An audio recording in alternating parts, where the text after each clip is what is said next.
పల్నాడు జిల్లా రెంటచింతల మండలం తుమ్మూరికోట గ్రామ శివారులో పులి ఆవుపై దాడి అవాస్తవమని అటవీశాఖ అధికారులు తేల్చారు. మేత కోసం అడవిలోకి వెళ్లిన ఆవు దూడ రాళ్ల మధ్యలో కాలు ఇరుక్కుపోవడం వల్ల కదల్లేక అరవటంతో కాపరి భయపడి ఆవుల మందను వదిలేసి ఇంటికి చేరాడు. అటవీ అధికారులు ఈ రోజు ఉదయం సంఘటన స్థలానికి కాపరిని నాయకులు వెంటబెట్టుకుని తీసుకెళ్లి పరిశీలించగా ఆవు దూడ అదే స్థలంలో క్షేమంగా ఉండటాన్ని గమనించారు. తర్వాత రాళ్ల మధ్యలో కాలికి గాయమైన ఆవు దూడను క్షేమంగా గ్రామానికి తరలించారు. దీంతో పశువుల కాపరులు అటవీ అధికారులు ఊపిరి పీల్చుకున్నారు.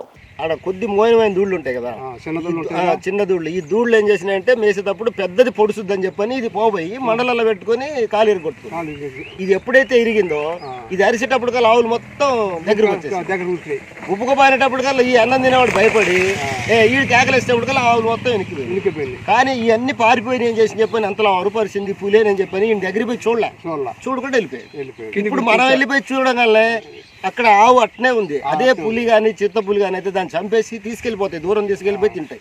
కాబట్టి అది లేదు కాబట్టి ఆ ఆవు ఆడనే ఉంది.